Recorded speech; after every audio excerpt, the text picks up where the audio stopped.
On m'a demandé de faire une vidéo au sujet des sujets dits notionnels en philosophie, c'est-à-dire des sujets qui ne se présentent pas sous forme d'une question, mais sous la forme d'une simple notion ou d'un couple de notions, voire, j'imagine, d'une expression consacrée par exemple, mais sans questionnement apparent à l'intérieur. Je pense que ça m'a été demandé parce que les sujets notionnels apparaissent souvent comme les plus difficiles, les plus obscurs. Alors que pour moi, en fait, je crois qu'ils permettent précisément de se distinguer particulièrement, et cela notamment quand on a acquis certaines bases méthodologiques et certains principes directeurs.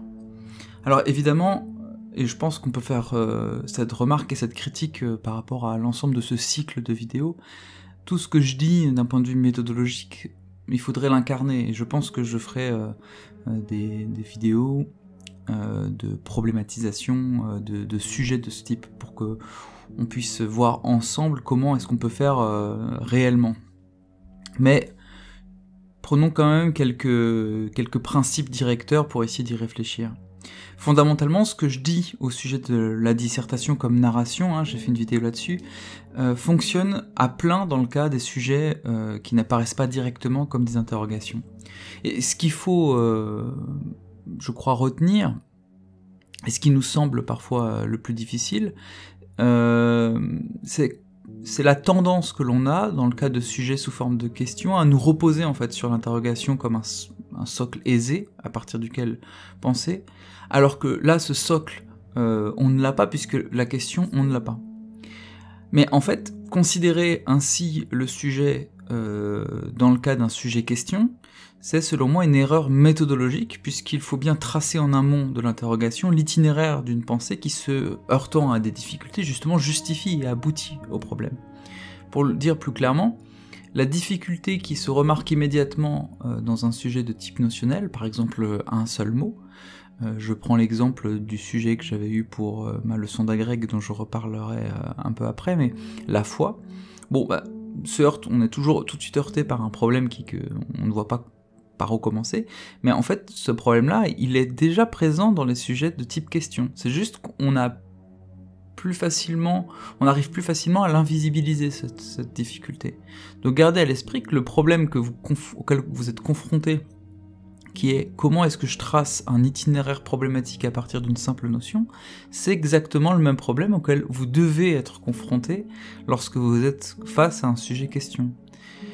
C'est pas parce que le sujet question vous apparaît au départ plus simple qu'en fait il l'est. Donc en préalable, je dirais qu'il faut sortir de l'idée que les sujets notionnels sont en soi plus difficiles. En fait, ils forcent juste un travail méthodologique qui doit de toute façon être réalisé pour tout sujet. L'effet que produisent ces sujets, et qui me semble être à la base de leur mauvaise réputation, est un effet de blocage ou de sidération. En tout cas, chez moi, c'est ce qu'il produisait avant que je sois forcé de m'y confronter et d'y réfléchir. Or, en fait, je crois que ce qui est à l'origine de cet effet de blocage chez beaucoup de candidats et de candidates, c'est l'impression que la notion soulève tellement d'enjeux, tellement de questions, qu'elle est une sorte de totalité inépuisable, et de ce fait inattaquable. Le sujet apparaît comme un mur, une sorte de pan sans aucune prise pour l'escalader. Et comment lutter contre cet effet de pan? Voilà la question. La métaphore de l'escalade me semble en fait assez intéressante pour comprendre. L'erreur que ferait un grimpeur débutant devant un mur d'escalade serait de considérer ce mur dans sa totalité immédiate.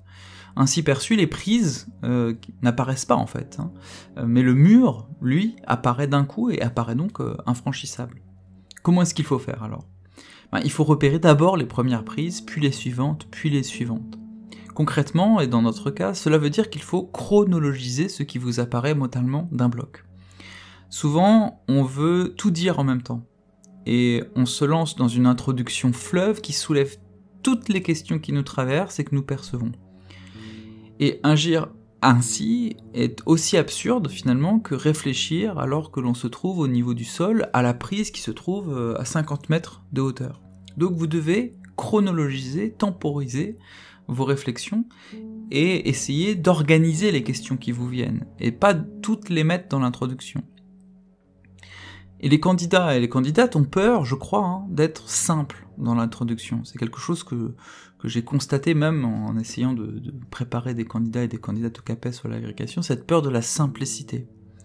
La crainte, c'est d'apparaître naïf ou pas au niveau. Mais en fait, j'aurais tendance à dire non, il faut faire exactement l'inverse, il faut être simple. Vous allez monter en complexité au fur et à mesure, hein, ça je l'ai déjà dit dans d'autres vidéos, mais d'abord, vous devez réussir à être simple. Donc voyons comment être simple. La meilleure manière d'aborder un sujet notionnel est d'être un peu naïf, si j'ose dire. Et là, vous allez remarquer que les conseils que je donne ici sont assez proches de ceux que je donnais déjà dans ma vidéo, notamment sur la problématisation. Les formations de philosophie et les conférences auxquelles nous sommes conviés nous préparent assez mal en fait à cette naïveté, parce qu'elles font très souvent l'impasse sur les linéaments initiaux des grands raisonnements philosophiques, et donnent le sentiment que la pensée se jette d'un coup dans l'eau tumultueuse d'un océan de concepts qui tourbillonnent. Mais en fait, je crois que c'est une illusion rétrospective qui ne rend pas compte réellement de l'origine des problèmes philosophiques qui sont souvent étrangement simples. En fait, on est habitué dans nos cours, nos conférences, même dans notre manière de lire des livres de philosophie par extrait et tout, d'arriver au milieu d'un raisonnement philosophique. Et étant donné notre connaissance, notre culture philosophique, on arrive à rattraper les choses, mais à partir du moment où on considère qu'une dissertation c'est une totalité en travail, la gestation d'une totalité, une réflexion complète sur un sujet, ben vous devez partir d'un point de départ. Et un point de départ, c'est simple, par définition. Je vais prendre un exemple concret, qui est justement ma fameuse leçon d'agrégation, où je suis tombé sur la foi. Alors malheureusement, j'ai plus les notes de mon brouillon, je regrette, j'aimerais bien les retrouver, mais je me souviens d'avoir appliqué, ça je m'en souviens bien, ce principe de simplicité. C'est-à-dire, au lieu de fouiller toutes les questions possibles autour de la foi, je me suis demandé ce qu'était la foi, et en quoi elle pouvait être naïvement envisagée comme un problème. Pour tout dire, j'ai pensé en fait au conflit qu'il y avait entre ma mère et ma grand-mère à ce sujet-là. Ma grand-mère qui était très croyante, et ma mère qui ne l'est pas du tout. Et ce qui était au cœur de leur discussion, et au cœur finalement d'une discussion un peu basique, au sens non négatif du terme sur la foi, c'est que la foi, en tant qu'acte de confiance, d'adhésion sans preuve, paraît étrange à quelqu'un qui cherche justement des preuves et qui est du côté d'une rationalité classique, on va dire.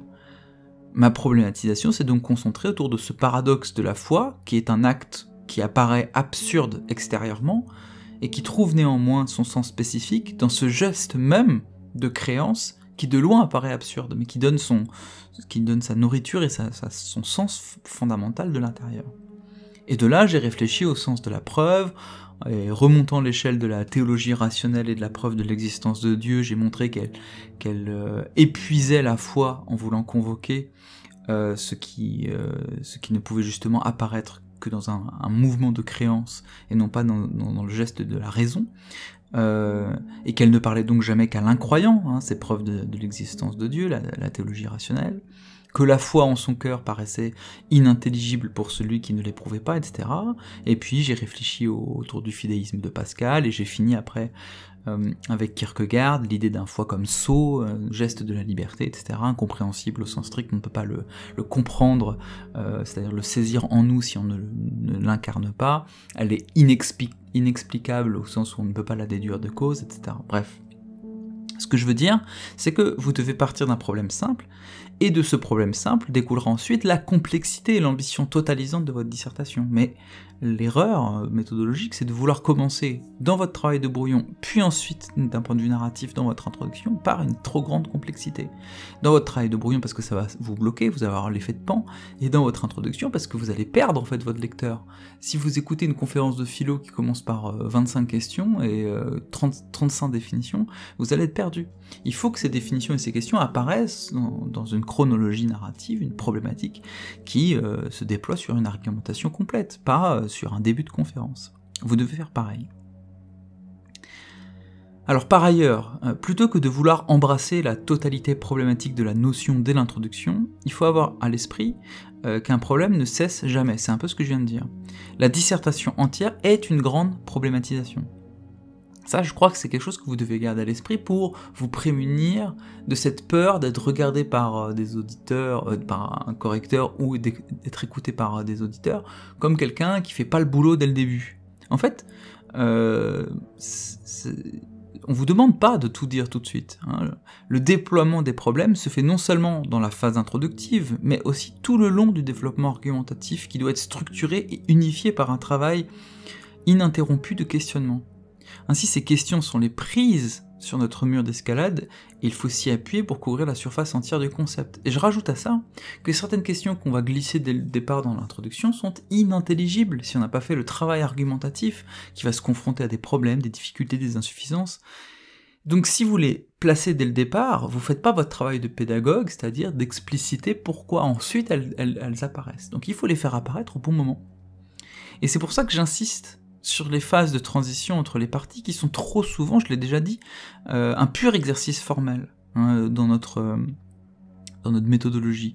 Alors, quelles sont ces transitions, les clés, à mon avis, d'un travail philosophique pertinent et intelligible? La première chose que je dirais à quelqu'un qui veut préparer, qui veut s'améliorer en dissertation pour le CAPES ou la grecque, d'un point de vue méthodologique, travaillez vos transitions. C'est ça la clé.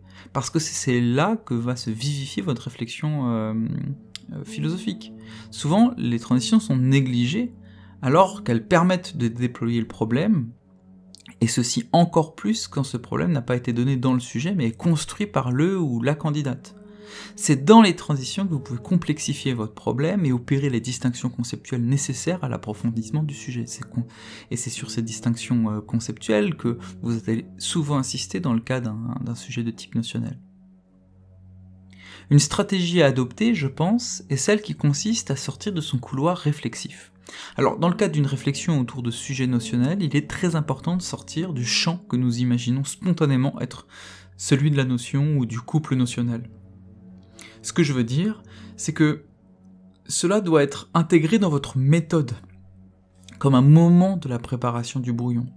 Un temps doit être réellement accordé à l'exercice volontaire de la sortie hors de ces automatismes problématiques, pour chercher si le sujet ne suppose pas une exploration de régions inattendues au départ. En fait, ce conseil il peut paraître un peu inapplicable ou trop théorique, parce qu'il suffit pas a priori de se dire « Ah bah je dois sortir de mon propre automatisme mental pour le faire ». Mais en fait, je suis pas tout à fait d'accord avec cette idée. Ce que je vous invite à faire, c'est de vous accorder un réel temps dans la phase de brouillon, de l'intégrer à votre méthodologie, et de ne pas en faire simplement une injonction philosophique un peu désincarnée. Bien sûr qu'il est possible que ce temps ne donne rien, une fois que vous êtes devant votre feuille de brouillon. Mais le fait qu'il existe va peut-être vous sauver d'un hors-sujet ou d'un traitement partiel du problème. En fait, juste se dire, ok, dans ma phase de préparation d'une heure 30, 2 heures, j'en sais rien, 3 heures, se dire, ok, je m'arrête, et je réfléchis vraiment à ce que j'ai dit, est-ce que j'ai pas oublié quelque chose, etc. Ça vous évite en quelque sorte de tomber dans une sorte de couloir où vous allez enchaîner des arguments mécaniques qui sont souvent aussi liés à des enchaînements mécaniques entre des références et tout ça. Et d'ailleurs ce geste-là, je vous invite à le faire véritablement à la fin de vos parties. Parce que peut-être que du coup dans votre transition vous allez trouver quelque chose de véritablement pertinent et de nouveau, et donc vous allez donner à votre copie une orientation intéressante. En même temps, je crois qu'il faut aussi avoir confiance dans vos impulsions initiales et dans vos intuitions philosophiques. Alors, il arrive souvent, j'ai l'impression, que le désir de faire philosophie devant le jury ou les correcteurs, en préjugeant d'un niveau de complexité attendu, va détourner malheureusement la copie d'une orientation riche et pertinente. C'est quelque chose que j'ai vu de façon très récurrente à partir du moment où j'ai un peu commencé à préparer des gens en CAPES à l'agrégation, à proposer des cours. Et ça, je l'avais pas prévu pour le coup, je pense que j'aurais pas pu vous donner ce conseil si j'avais pas vu ça en préparant des gens. Donc voilà, je sais pas combien de personnes y s'appliquent. Mais souvent, les impulsions initiales, on les remet en cause parce qu'on a l'impression qu'elles sont justement suspectes parce qu'elles sont initiales. Alors oui, d'une certaine manière, elles le sont, mais en même temps, elles sont intéressantes parce qu'elles sont initiales. Au fond, l'enjeu, comme toujours, est de produire une narration problématique à la fois simple et pertinente. Autrement dit, ne cherchez pas à complexifier l'impulsion problématique initiale, mais plutôt à partir d'une impulsion simple que vous allez ensuite complexifier dans l'argumentation. Il ne faut pas rejeter vos intuitions sous le prétexte qu'elles ne répondraient pas à une hypothétique exigence du concours. En fait, dites-vous que c'est le point commun que vous avez avec le jury ou le correcteur. Le jury et le correcteur a certes un niveau philosophique, peut-être en termes de culture, etc., qui n'est pas le vôtre, et encore, mais vous n'êtes pas si loin non plus. Donc vos impulsions initiales en tant qu'étudiant en philosophie depuis de nombreuses années, prof depuis de nombreuses années, a priori ce sont peut-être les impulsions initiales du jury. Et donc partir de cette impulsion initiale, c'est partir d'un point commun avec le jury, ou en tout cas d'un point que le jury va tout de suite comprendre. Donc après, vous allez complexifier, mais je vous conseille de partir de ce point. Donc face aux notions, évidemment vous embrassez une totalité, mais je sais pas si, moi je pense à la foi, voilà, mon impulsion initiale c'est, la foi c'est compliqué, parce que moi je crois pas en Dieu, etc. Et en même temps, c'est un geste justement qui suppose de pas avoir de preuves, enfin bref. Donc je suis parti d'une impulsion initiale un peu naïve, et à la fin ça a fonctionné.